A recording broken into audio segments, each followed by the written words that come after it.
ভ্রমণ করিয়েছিলেন। জোরে বলুন একটু সুবহানাল্লাহ।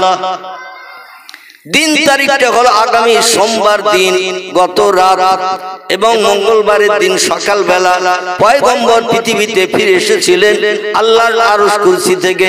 তাফসীর কারকগণ তাফসীরে কিতাবে লিখেছেন, তাফসীরে রুহুল বায়ান, তাফসীরে মাওযিহুল কোরআন, তাফসীরে বায়ানুল কোরআন, তাফসীরে বাইজাবি, তাফসীরে কাশাফ, তাফসীর বিজালাল কোরআন।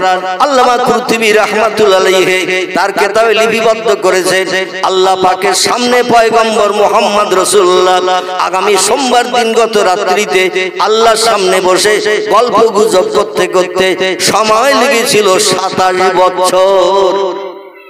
ক বছর বললাম? 27 বছর সময় লেগেছিল। পয়গম্বর সোমবারের দিন গত রাত্রে গেলেন আর মঙ্গলবার সকালে ফিরে আসলেন। তাহলে ক বছর গেল? ক বছর হলো? এক রাত, ঠিক কি না? তাও রাত্র দ্বীপ্রহরের পর থেকে নিয়ে ফজর পর্যন্ত কত সময় হয়? একটু কথা বলেন, ভুল হলে আমি আসি, আর আমার ভুল হলে আপনারা ধরে দেবেন। কথা বললে ভুল হয়, কাজ করলে ভুল হয়।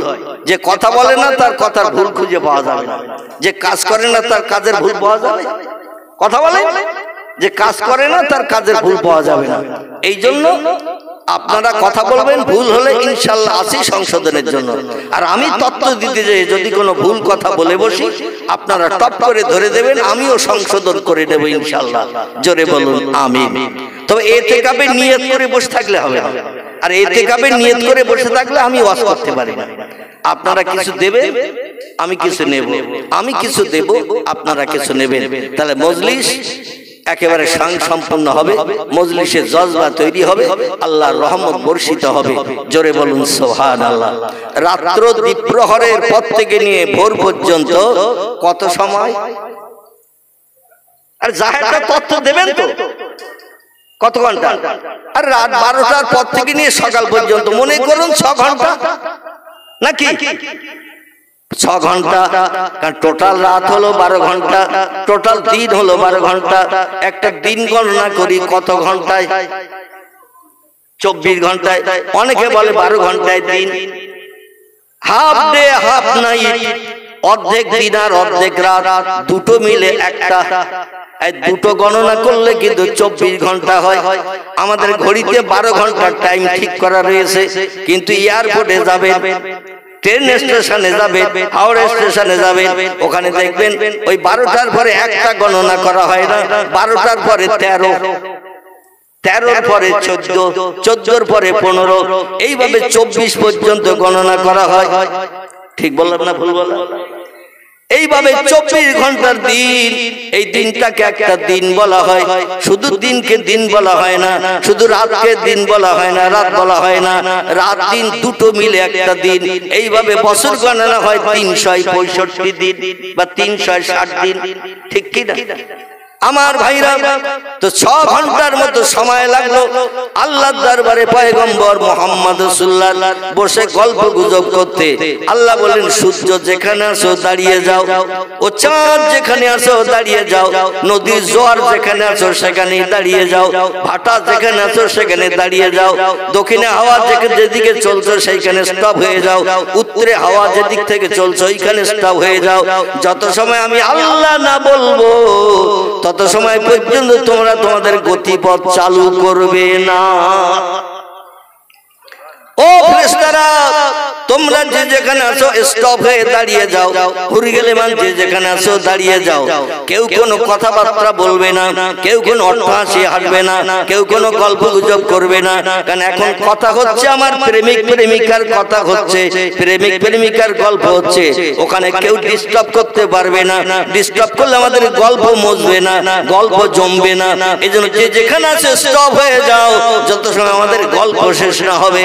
তাফসীর কারকেরা তাফসীরে লিখেছেন আল্লাহ তার নবীর গল্প গুজব করতে সময় লেগেছিল 27 বছর। জোরে বলা যাবে না একটু সুবহানাল্লাহ? নারায়ে তাকবীর।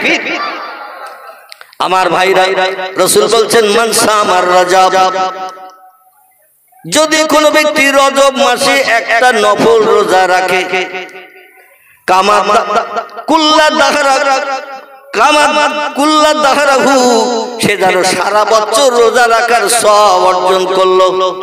কামা দাহরা কুল্লাহু, নবী বলছেন যে ব্যক্তি রজব মাসে একটা নফল রোজা রাখলো, ওই লোকটি আর সারা বছর রোজা না রাখলো, রজবের একটা রোজার মর্যাদার খাতিরে আল্লাহ সারা বছর তার নাম আমলের থলিতে রোজা রাখার সওয়াব লিপিবদ্ধ করে দেবে।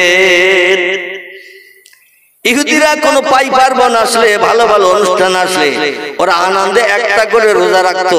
পয়গম্বর মুহাম্মদ রাসূলুল্লাহ বলছেন, আমরা যদি ভালো ভালো দিন, ঈদের দিন বা এমন করে খুশির দিন, শবে বরাতের দিন, শবে মেরাজের দিন ইহুদিদের মতো একটা রোজা রাখি, তাহলে ওদের ধর্মের বিধান আমাদের ধর্মের বিধান একই সামঞ্জস্য হয়ে যাবে, একই রকম হবে। এই জন্য ইহুদিরা যদি একটা রোজা রাখে তোমরা দুটো রাখবে, ওরা যদি দুটো রাখে তোমরা তিনটে রাখবে। কারণ ইহুদি খ্রিস্টানদের সঙ্গে আমাদের ইসলামের ধর্মের কোনো সম্পর্ক নাই। ইহুদিদের খ্রিস্টানদের ধর্মের সঙ্গে ইসলাম ধর্মের কোনো সম্পর্ক নাই। এই জন্য আমি মুহাম্মদ রাসূলুল্লাহ বলছি, তোমরা প্রয়োজনে আমি যদি একটা রোজার কথা বলেছি, দুটো নফল রোজা রেখে দেবে। সেই নফল রোজা দুটো রাখার দিন হলো আগামীকাল সোমবারের দিন এবং মঙ্গলবারের দিন। কারণ সোমবারের দিন গত রাত্রে পয়গম্বর মুহাম্মদ রাসূলুল্লাহ আসমান ভ্রমণ করেছিলেন। এই জন্য নবী বলছেন, দিনের বেলা রোজা রাখলে ওই লোকটা মিথ্যা কথা বলতে পারে না, চুরি ডাকাতি করতে পারে না, ফায়সা কথাবার্তা বলতে পারে না, রোজাদার গালিগালাজ করতে পারে না, অপকর্মমূলক কাজ করতে পারে না, সিনেমার কাউন্টারে হাত দিয়ে টিকিট কেটে ন্যাংটা নারীর নাচ গান দেখতে পারে না। কারণ রোজাদার ব্যক্তি সতর্ক থাকার চেষ্টা করে, দিনের বেলা রোজা রাখবে। কিয়ামুল লাইল, রাতের বেলা একটু বিবি বাচ্চা যখন ঘুমিয়ে পড়বে বিছানায় লাথি মেরে শয়নসজ্জা পরিত্যাগ করে লেপ কম্বলে লাথি মেরে দিয়ে উঠে যেয়ে যায় নামাজের পাঠিয়ে দাঁড়িয়ে যাবে এবং আল্লাহর রেজা মন্দিরের জন্য সোমবারের দিন গত রাত নবীজির মেরাজের রজনীতে তোমরা একটু নফল ইবাদত বন্দেগী করবে, নফল নামাজ পড়বে। নফল নামাজটাকে আরবি ভাষায় রাত্র দ্বিপ্রহরের পর থেকে নিয়ে ফজরের সময়কাল পর্যন্ত এই নামাজটাকে বলা হয়েছে তাহাজ্জুদ। কি নাম বললাম? ফাতাহাজ্জাদু বিহি নাফিলাতাল লাক আসা আইয়াবাসাকা মাকামাম মাহমুদা। জোরে বলুন একটু আল্লাহু আকবার। কোরআন পাকের সম্ভবত 28 পারায় আল্লাহ পাক এই তত্ত্বটা কোট করেছেন, ও বান্দা বান্দীরা, আমাকে যদি রাজি করতে চাও, আমার কাছ থেকে জীবনের সফলতা যদি অর্জন করতে চাও, জীবনের সুখ শান্তি যদি আমার কাছ থেকে মেটাতে চাও, রাতের গভীরে সব সৃষ্টি যখন বিবি বাচ্চা নিয়ে ঘুমিয়ে যায়, দেহের ক্লান্তি দূর করার জন্য বিশ্রামে যায়, ঘুমিয়ে পড়ে দেহের ক্লান্তি দূর করার জন্য, ওই সময় যে ব্যক্তি ঘুমকে হারাম করে বিছানায় লাথি মেরে বিবি বাচ্চার মায়া ছেড়ে শান্তির সজ্জা লেপ কম্বল পরিত্যাগ করে যায় নামাজের পাঠিয়ে দাঁড়িয়ে 4 রাকাত মতান্তরে 6 রাকাত কিংবা 8 রাকাত এই নামাজটা যে লোকটি আদায় করবে, নামাজ আদায় করে ডাইনে বামে সালাম ফিরিয়ে আমি মহান প্রভু আল্লাহ পাক আমার কাছে দোকানে হাত তুলে যদি বান্দা কিছু চায়, আমি আল্লাহই বান্দারে কোনোদিন ফেরত দিই না। জোরে বলা যাবে না একটু সুবহানাল্লাহ? এই নামাজটাকে বলা হয়েছে তাহাজ্জুদের নামাজ। কিসের নামাজ? 5 ওয়াক্ত ফরজ নামাজ আমরা মুয়াজ্জিনের আযান শুনতে পাই, ঠিক না ভুল?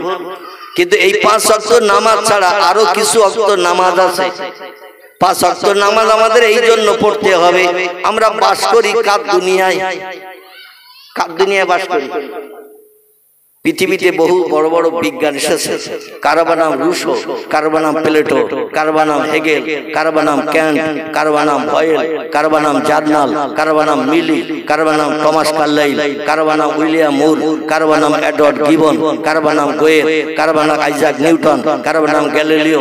বড় বড় দামি দামি বিজ্ঞানী এসেছে। আচ্ছা, ওরা কেউ কি দুনিয়া বানিয়েছে? পৃথিবীতে যারা নামি দামি রাষ্ট্রনেতা এসেছে, যুক্তরাষ্ট্রের ভূতপূর্ব president mister Hoover, German president mister Hitler, Italy president mister Signor Mussolini, চীনের প্রেসিডেন্ট মিস্টার শি হংতি, এইভাবে নামি দামি বড় বড় রাষ্ট্রনেতা পৃথিবীতে এসে দেশ পরিচালনা করেছে। মরণের পরও তাদের নাম ইতিহাসে লেখা আছে, জনগণের কল্যাণমূলক কাজ করেছে। তাই আচ্ছা, এরা কি কোনো দুনিয়ার কোনো দেশ বানিয়েছে? বানিয়েছে? তাহলে আমরা বাস করি কার দুনিয়ায়?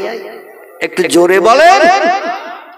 আজকের রাত হয়তো আমাদের শেষ রাত হতে পারে, আগামীকাল সকাল পর্যন্ত নাও বেঁচে থাকতে পারে। তাহলে আল্লাহর নামের আওয়াজটা তুলে যদি আমাদের মরণ হয়, হাসরে নাজাত পাবো না পাবো না? অনেক ধর্মাবলম্বী আছে স্রষ্টার নাম আওয়াজ দিয়ে উচ্চারণ করে পড়ে না, তারা স্রষ্টাকে ডাকে, কেউ বা বলে গড, কেউ বলে ঈশ্বর, কেউ বলে ব্রহ্মা, কেউ বলে নারায়ণ, কেউ বলে ভগবান, কেউ বলে ঈশ্বর, এরকম এক একজন এক একটা নাম দিয়ে দিয়ে প্রভুর ডাকে। কিন্তু প্রত্যেকটি নামের পিছনে একটা করে মেয়ে ছেলের গন্ধ আসে না নাই? কথা বলে গড গডেস, ঈশ্বর ঈশ্বরী, নারায়ণ নারায়ণী, ভগবান ভগবতী, এমন করে রাম সীতা আছে না নাই? একটা করে প্রভুর নাম যখন বলে, প্রভুর নামের পাশে একটা করে স্ত্রীলিঙ্গের চিহ্ন পাওয়া যায়, মেয়ে ছেলের গন্ধ পাওয়া যায়। আমরা যারে প্রভু বলি ডাকি সেই নামটি হলো আল্লাহ। কি নাম? আমরা যারে স্রষ্টা বলে প্রভু বলে ডাকি তার নাম হলো আল্লাহ। আল্লাহ নামের পাশে কোনো গন্ধ পর্যন্ত কিছু নাই। আল্লাহর কোনো শরীক নাই, অংশী নাই, লাম ইয়ালিদ ওয়া লাম ইউলাদ, তার কোনো সন্তানাদিও নাই, কারো পেটের থেকেও তিনি জন্মগ্রহণ করেন নাই। অতীতে তিনি ছিলেন, বর্তমানে আছেন, ভবিষ্যতেও থাকবেন, তার জন্মদাতা কেউ নাই। সেই প্রভু তিনি এমন একজন শক্তিশালী প্রভু, তিনি বলছেন ইন্নামা আমরুহু ইজা আরাদা শাইয়ান আইয়াকুলা লাহু কুন ফায়াকুন। আমি আল্লাহ যখন কোনো কিছু তৈরি করার পরিকল্পনা ইচ্ছা প্রকাশ করি, আইয়াকুলা লাহু, আমার জবান দিয়ে শুধু একটু বলি কুন হ ফায়াকুন, সঙ্গে সঙ্গে সেটা হয়ে যায়। আমার কোনো কিছু বানাতে তৈরি করতে 1 সেকেন্ডের জায়গা এবং ভবিষ্যৎ লাগবে নাকি? না, ভবিষ্যৎ লাগবে না। তিনি সব সময় হাই পাওয়ারে অধিষ্ঠিত। জোরে বলুন। সেই মহান প্রভু রব্বুল আলামিন এই পৃথিবী বানিয়েছেন, তিনি কোন শব্দ ব্যবহার করেছেন? ওয়াল্লাযী খালাকা সাবআ সামাওয়াতিন তিবাকান। আল্লাহ বলছেন আমি এমন একজন প্রভু, বিনা পিলারে বিনা ঠেকই এই तमाम পৃথিবীকে সামিয়ানা করে রেখে দিয়েছি আকাশ দিয়ে। কোনো কিছু টানাতে গেলে, কোনো কিছু মাথার উপরে রাখতে গেলে খুঁটি পুঁততে হয় না? হয় না? খুঁটি ছাড়া কোনো কিছু করে রাখা যায় না। तमाम পৃথিবীতে আমরা যেখানে যাই সেখানে দেখি নীল আকাশ। আচ্ছা, কোন দেশে কটা করে খুঁটি দিয়ে নীল আকাশ থেকে দয়া রয়েছে? একটু ভূগোল বই থেকে তথ্য দেন। কোন দেশে কটা খুঁটি? Japan, German, Holland, Poland, Italy, Brazil, Thailand, Singapore, Varma, Rangoon, Hindustan, Pakistan, Bangladesh, Afghanistan, Iraq, Iran, Kuwait, Jordan, আরব, পারস্য, তুরস্ক, Libya, Nigeria, Indonesia, Malaysia, Sri Lanka, Varma, Tajikistan, Kazakhstan, Balochistan, Azerbaijan, Armenia, Saudi আরব, আরব আমিরশাহী, শাম, সিরিয়া, মরক্কো, ইয়ামান, বুলগেরিয়া, আছে না দেশ? আচ্ছা, কোন দেশে দুটো চারটি করে খুঁটি দিয়ে আকাশ থেকে একটা নাম বলেন তো? আচ্ছা, আকাশে সামিয়ানার মতো হালকা তো নাকি? এই যে সামিয়ানার উপরে টানানো হয়েছে কাপড়, এই কাপড়ের মতো আকাশ হালকা তো? পয়গম্বর মুহাম্মদ রাসূলুল্লাহ বলছেন আমার জীবনের 53 বছর বয়সে রজব মাসের 26 তারিখের দিনগত রাত, সেই রাতটি হবে আগামীকাল সোমবার দিনগত রাত। জোরে বলুন একটু সুবহানাল্লাহ। আল্লাহ নবী বলছেন আমি যখন আকাশ পাড়ি দিতে গেলাম, পৃথিবীর মহাশূন্য থেকে আকাশ পর্যন্ত পৌঁছে গেলাম, জিবরিল আমিন দরওয়ানকে যে বলো দরওয়ান দরজা খোলো, মেহমান এসেছে। জিবরিল বললেন মান আনতা, কে আপনি? মায়সুক, আপনার নাম কি? উনি বললেন আনা রুহুল আমিন, আমি আল্লাহর রহমতের বড় দামি ফেরেশতা, আমার নাম জিবরিল আমিন। দরওয়ান ফেরেশতা বললেন আপনার সঙ্গে কি আর কেউ আছে? জিবরিল বললেন নাম হা। দরওয়ান ফেরেশতা জিজ্ঞাসা করলেন কে আছে? বলে আল্লাহ যারে না বানালে কিছুই বানাতেন না, এমনকি আসমানের দরজা দরওয়ান হওয়ার সুযোগ পেতে না। হাদিস শরীফে এসেছে, হাদিসে কুদসি, লাউলাকা লামা খলাকতুল আফলাক। জোরে বলুন একটু আল্লাহু আকবার। হাদিসে কুদসির ভিতরে আল্লাহ বলছেন আমি জান্নাত, জাহান্নাম, বেহেশত, দোজখ, হুর, গেলেমান, ফেরেশতাকুল থেকে শুরু করে কোনো কিছুই আমি বানাতাম না সৃষ্টির পূর্বে আমার মুহাম্মদ রাসূলুল্লাহকে যদি না বানাতাম। সেই নবী যার ওসিলা করে যায় বেহেশতে এ আসমানের দরওয়ান, যে নবীর ওসিলা করে তুমি তৈরি হয়েছো, সেই ব্যক্তি আজ আসমান পরিভ্রমণ করবে, তিনি আমার সঙ্গে এসেছেন। সঙ্গে সঙ্গে ফেরেশতা বলল মারহাবা বিহি ফানিমাল মজিউ জাআ, এ আল্লাহর শ্রেষ্ঠ বান্দা যার ওসিলা করে तमाम মখলুকাত আল্লাহ বানিয়েছেন, আপনি এসেছেন, আপনার শুভাগমন ধন্য হোক, উদ্দেশ্য পূর্ণ হোক, আপনার পরিভ্রমণ সফল হোক, আপনি চলে যান, দরজা খুলে দিচ্ছি। জোরে বলুন একটু সুবহানাল্লাহ। নবী বলছেন সেই খোদার কসম, এই পৃথিবীর জমিন থেকে নীল আকাশ যতটা ফাঁকা, এক একটা আকাশ ততটা পুরু। আমরা গল্প শুনে বিশ্বাস করি, আর পয়গম্বর বলছে আমি গল্প শুনি না, যা বাস্তব চোখে দেখেছি সেটা আমি তোমাদের কাছে বর্ণনা করছি। কিয়ামত অবধি আমার একটা কথা কেউ মিথ্যা প্রমাণ করতে কথা বলে পারবে না, আমার একটা কথা কেউ মিথ্যা প্রমাণ করতে পারবে না। কারণ আমি রাসূল, আল্লাহ সেরা চোখ আমারে দান করেছিলেন, সেরা কান আমারে দান করেছিলেন, সেরা জ্ঞান আমারে দান করে দিয়েছিলেন। সেই সমস্ত সেরা সেরা জিনিস পাওয়ার কারণে যেটা আমি বাস্তব চোখে দেখেছি সেটাই আমি তোমাদের কাছে তথ্য দিচ্ছি। বিজ্ঞানের নাতি নাতকুড়ের আন্ডা বাচ্চা পর্যন্ত পৃথিবীতে আগমন করে আমার একটা কথার ভুল বার করতে পারবে না। জোরে বলুন সুবহানাল্লাহ। পৃথিবীর বিজ্ঞানীরা রিসার্চ করে গবেষণা করে যন্ত্র মেশিন বানিয়ে তথ্য দিয়েছে বহুদূর ফাঁকা, তাই নীল মতন দেখায়। কি বলেছে? বহুদূর ফাঁকা তাই নীল মতন দেখায়, আকাশ টাকাশ বলতে কিচ্ছু নাই।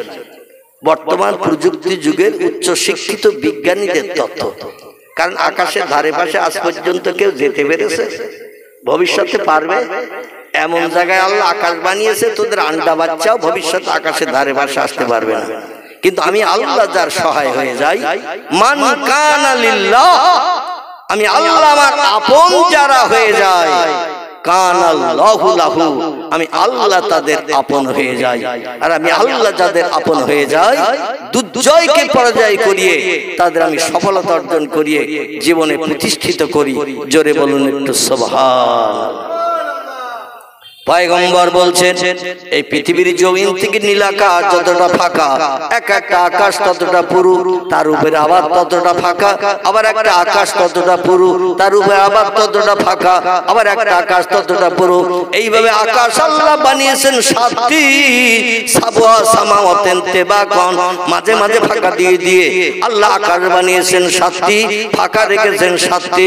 তার উপরে আছে সিদরাতুল মুনতাহা, তার উপরে বহুদূর ফাঁকা, তারপরে আছে আল্লাহর আরশ কুরসি।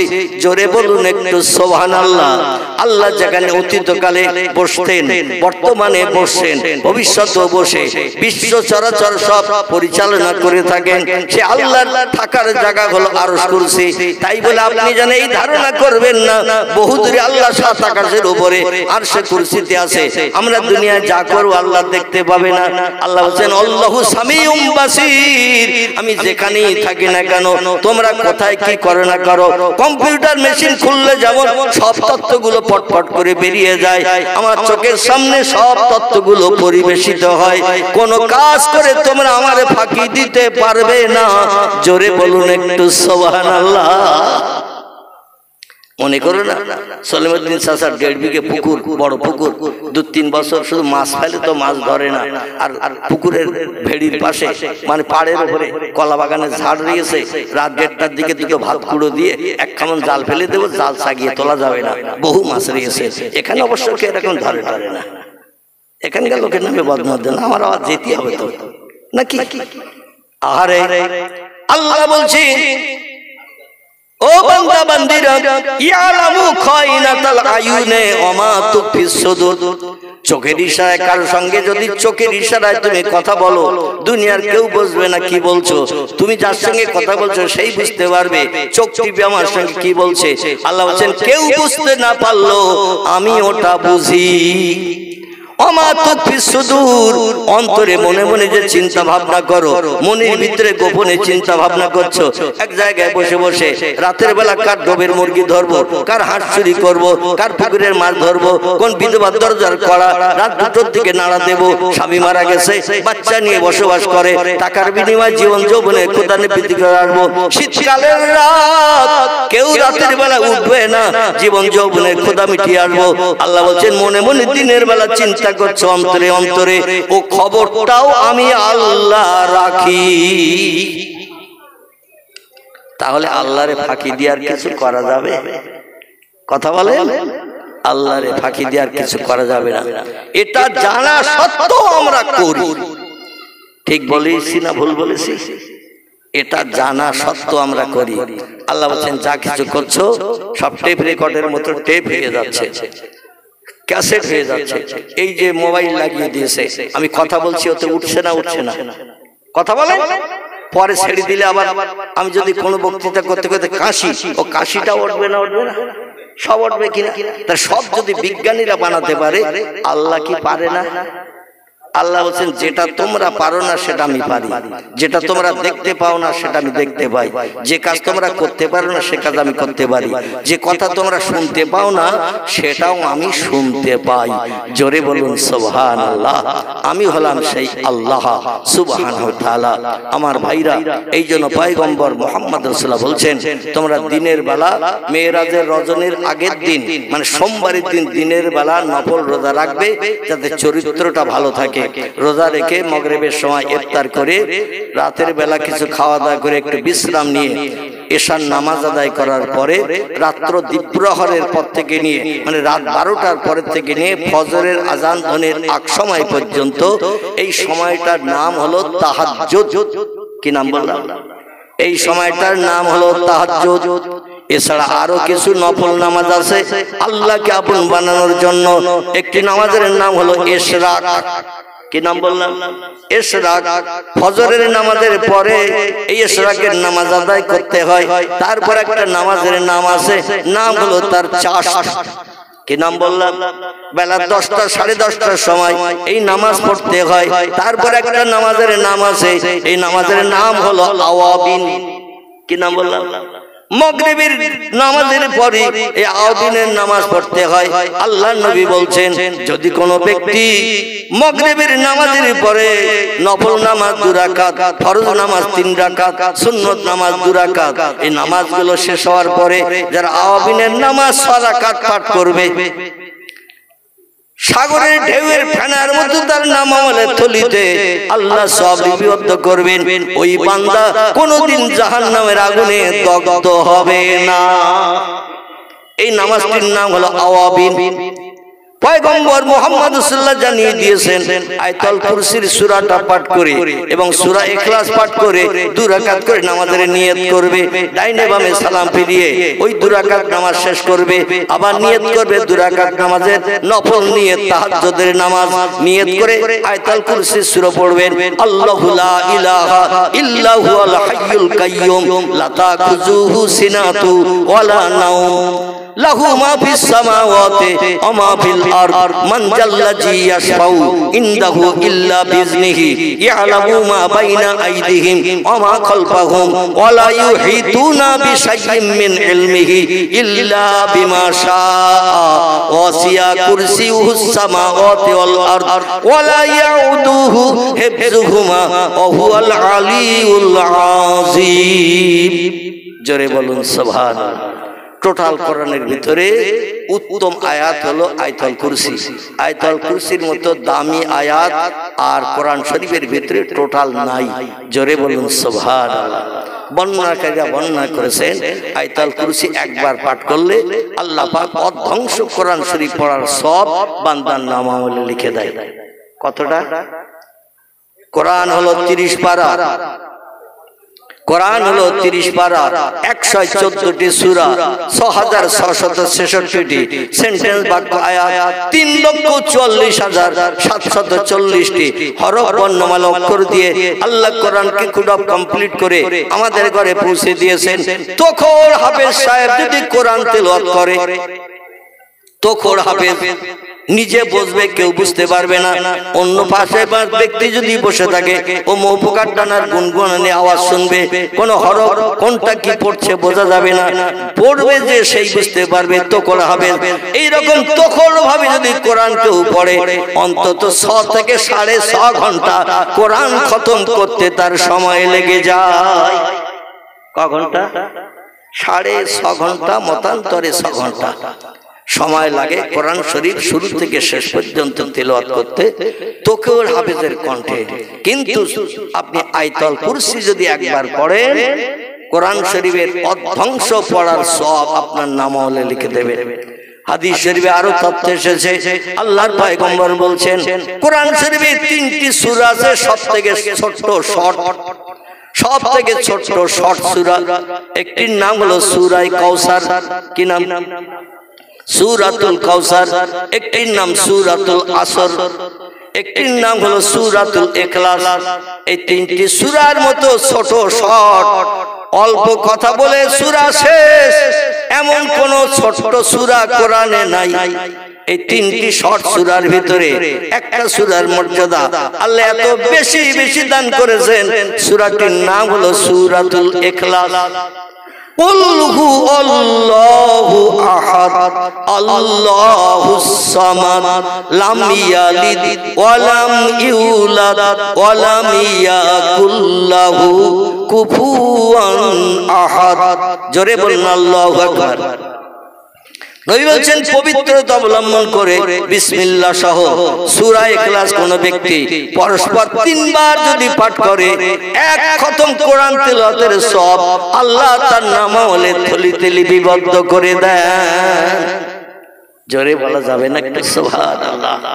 কবার পড়লে? 3 বার পড়লে সূরা ইখলাস। আমার ভাইরা, 4টের মতো আয়াত আছে।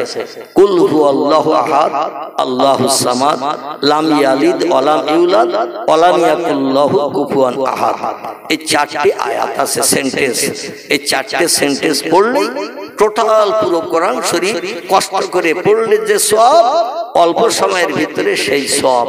জোরে বলুন সুবহানাল্লাহ। আমরা জীবনে পড়িও তো না, আর একটু পড়ার চিন্তা ভাবনাও করি না। ভাইরা আমার, পয়গম্বর মুহাম্মদ সাল্লাল্লাহু আলাইহি ওয়াসাল্লাম বলছেন, ও দুনিয়ার মানুষ, আমি 13 বছর অত্যাচার, নির্যাতন, উৎপীড়ন মক্কার জনগণের কাছে সহ্য করার পরে আল্লাহ পাক আমার মুখে হাসি ফোটানোর জন্য আমার সাহারা দেওয়ার মক্কা নগরীতে যখন কেউ ছিল না, আমার বিপদে পাশে দাঁড়ানোর মতো মক্কা নগরীতে যখন কেউ ছিল না, সবাই ছিল আমার শত্রু। 2 জন ব্যক্তি ছিল আমার পাশে দাঁড়ানোর মতো। একজন ব্যক্তির নাম আলী রাদিয়াল্লাহর বাবা, তার নাম ছিল আবু তালেব। কি নাম? আলী রাদিয়াল্লাহর বাবা, তার নাম ছিল আবু তালেব। যদিও সে কলেমা পড়েনি, ইসলাম গ্রহণ করেনি, 8 বছর 6 মাস বয়স থেকে নিয়ে পয়গম্বর মুহাম্মদ রাসূলুল্লাহকে লালন পালন করেছিলেন, এক অন্নভুক্ত রেখেছিলেন 50 বছর বয়স পর্যন্ত নবীজির। জোরে বলুন একটু সুবহানাল্লাহ। 1 ইউনিট ভক্ত রেখেছিলেন। এই আবু তালেবের ছেলে ছিল 3টি। কটি? আবু তালেবের ছেলে ছিল 3টি। কারো নাম আলী, কারো নাম আকিল, কারো নাম জাফর ইবনে আবি তালেব। জাফর আলী রাদিয়াল্লাহু ছিলেন ভাইদের ভিতরে বড়। 2 নম্বরে ছিল জাফর, 3 নম্বরে ছিল আকিল। এই 3টে ছেলে ছিল। নিজের 3টে ছেলের যতটা ভালো না বাসতো, তার থেকে হাজার হাজার গুণে ভাইপো মুহাম্মদ রাসূলুল্লাহকে আবু তালেব বেশি ভালোবাসতো। শত্রুরা যখন ঝাঁপিয়ে পড়তো পয়গম্বরের উপরে, আবু তালেব সামনে দাঁড়িয়ে বলতো, ভাইপোকে পিছনে আড়াল করে দিত, আগে আমার জীবন নাশ কর, আমার দেহে 1 ফোঁটা রক্ত থাকতে, বডির ভিতরে প্রাণ থাকতে আমার ভাইপোর গায়ের স্পর্শ করতে দেব না, একটা পশমের ক্ষতি করতে দেব না। জোরে বলুন একটু সুবহানাল্লাহ। নারায়ে তাকবীর। যদিও কলেমা পড়েনি, ইসলাম মানেনি, মুসলমান হয়নি, পয়গম্বরকে ভালোবাসতেন। তার কারণ পয়গম্বর ছিল পৃথিবীতে দেখতে বিশ্ব সুন্দর। কি সুন্দর? বিশ্ব সুন্দর পৃথিবীতে দুইজন ব্যক্তিকে আল্লাহ পাক পরস্পর বিশ্ব সুন্দর করেছেন। কিয়ামত অবধি এই দুইজন ব্যক্তির রূপ চেহারার সঙ্গে কিয়ামত অবধি কোনো ব্যক্তি আর মায়ের উদর থেকে জন্মগ্রহণ করবে না, বিশ্ব সুন্দর হতে পারবে না। যদিও পৃথিবীতে আমার ভাই বিশ্ব সুন্দরী যাচাই বাছাই হয়, চরিত্র নষ্ট হয়ে গেছে, আচার ব্যবহার খারাপ, রূপ চেহারা একটু ভালো দেখতে হলে, কথাবার্তা ভালো বলতে পারলে তার বিশ্ব সুন্দরী খেতাব দেয়া হয়, কিন্তু চরিত্র একেবারে তলানিতে তলিয়ে গেছে, ওগুলোর পরীক্ষা নিরীক্ষা খুব বেশি হয় না। যাই হোক, দুইজন পুরুষকে আল্লাহ বিশ্ব সুন্দর বানিয়েছিলেন। একজন বিশ্ব সুন্দরের নাম ইয়াকুব নবীর বেটা, নাম ছিল তার হযরতে ইউসুফ। কি নাম? ইয়াকুব নবীর বেটা, তার নাম ছিল ইউসুফ। আল্লাহ তাকে বিশ্ব সুন্দর করেছিলেন। আরেকজনকে পরবর্তীতে আল্লাহ বিশ্ব সুন্দর করেছিলেন। কিয়ামত অবধি আর কেউ বিশ্ব সুন্দর হবে না। তিনি হলেন মক্কার জ্যোতি, মদিনার বাতি, আব্দুল্লাহর বেটা, মামিনার উদরের নয়নের মণি, যার মধুর নাম আল্লাহ কোরআনে কোট করেছেন, ওমা মুহাম্মাদুন ইল্লা রাসূলুন কদ খালাত মিন ক্বাবলিহি রাসূল। জোরে বলুন একটা আল্লাহু আকবার। কোরআন পাকের 22 পারা সূরা আহজাবের ভিতরে আল্লাহ তথ্য করে দিয়েছেন, ও বিশ্ববাসী, আমি মুহাম্মদ নামধারী একজন ব্যক্তিকে তোমাদের উপকারের জন্য, কল্যাণের জন্য, দুনিয়ার সংসার জীবনের সুখভোগের জন্য, ভালো আদর্শ তৈরি করার জন্য মুহাম্মদ নামধারী একজন ব্যক্তিকে রাসূল করে, প্রফেট করে, মহামানব করে, মেসেঞ্জার করে, পথ প্রদর্শক করে বিশ্ববাসীর কল্যাণের জন্য পাঠিয়েছি। তিনি শুধু পৃথিবীতে পয়গম্বর হিসেবে, মহামানব হিসেবে, রাসূল হিসেবে আসেন নাই, আমি আল্লাহ তাকে বিশ্ব সুন্দর করে পৃথিবীতে পাঠিয়েছি। বিশ্ব নবীর দুগালে আমাদের যেমন দাঁত আছে কখানা, দুপাটিতে কথা বলে 32টা, পয়গম্বরের দাঁত ছিল 32টা। আমাদের দুই হাতে আঙুল যেমন 5টা করে 10টা, পয়গম্বরের 6টা করে 12টা ছিল না, পয়গম্বরের 10টা ছিল। দুই পায়ে আঙুল যেমন 5টা করে 10টা, পয়গম্বরের তাই ছিল। আমাদের নাকের ছিদ্র যেমন 2টো, পয়গম্বরের তেমন ছিল। আমাদের দুই নাকের পাশে 2টো চোখ, পয়গম্বরের চোখ ছিল কটা? 2টো। কিন্তু আল্লাহ পাক আরেকটা চোখ প্রত্যেকটি ব্যক্তির দান করেছেন। সেই চোখ আমরা আলগা করতে পারিনি, সেই চোখে দেখতে পাইনি। সেই চোখটির নাম হলো অন্তরের চোখ। এইখানে বসে থাকেন, চোখ বন্ধ করেন, ঘরের শোকেসের শেলফের উপরে কোথায় কোন বইয়াম থাকে, কোথায় কোন জিনিস থাকে, এখানে বসে বসে আপনি অন্তরের চোখ চালিয়ে দেন, দেখতে পাবেন না? পাবেন না। শেলফের উপরে, শোকেসের ভিতরে বা কোথায় কোন জায়গায় যে জিনিসটা রাখা থাকে, ঘরে ঢুকলেই নজরে পড়ে, বার হওয়ার সময় নজরে পড়ে। এইখানে বসে চোখ বন্ধ করেন, অন্তরের চোখ চালিয়ে দেন, দেখবেন আপনার চোখের সামনে ভাসবে ওই জিনিসটা অমুক জায়গায় আছে। এই জিনিসটার নাম হলো অন্তরের চোখ।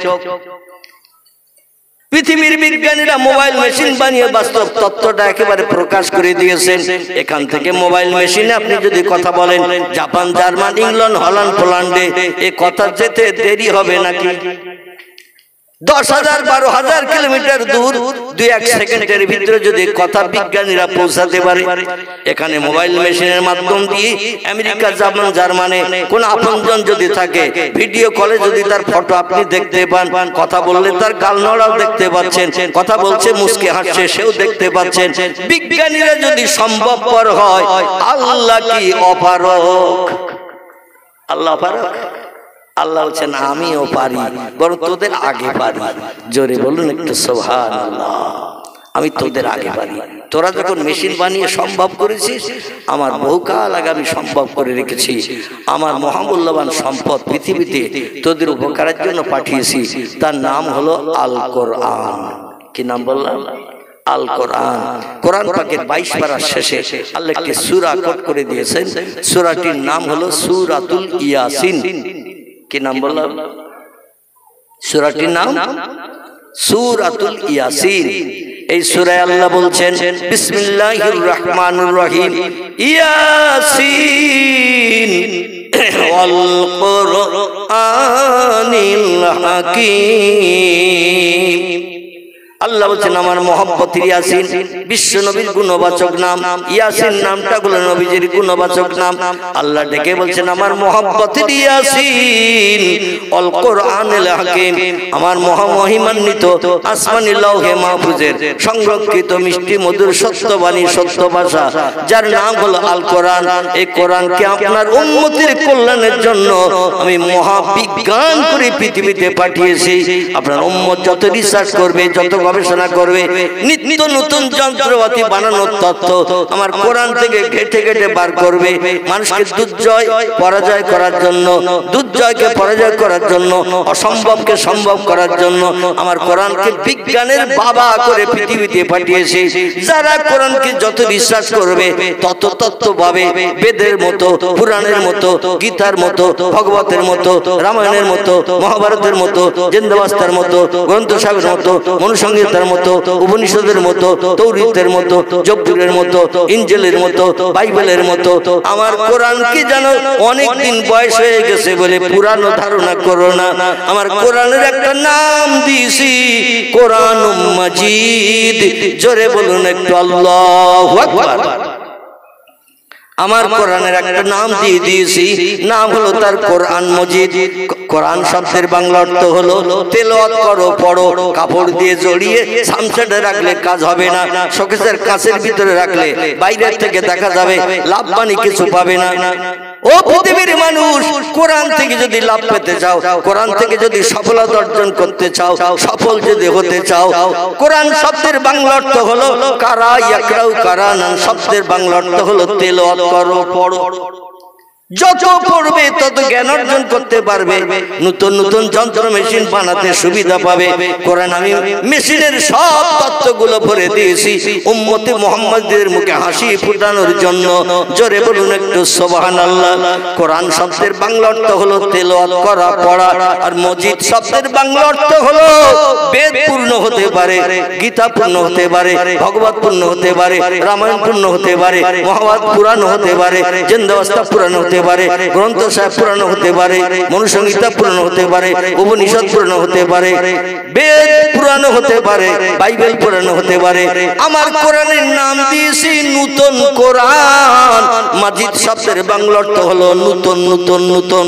কিয়ামত অবধি আমার কোরআন কোনোদিন পুরানো হবে না।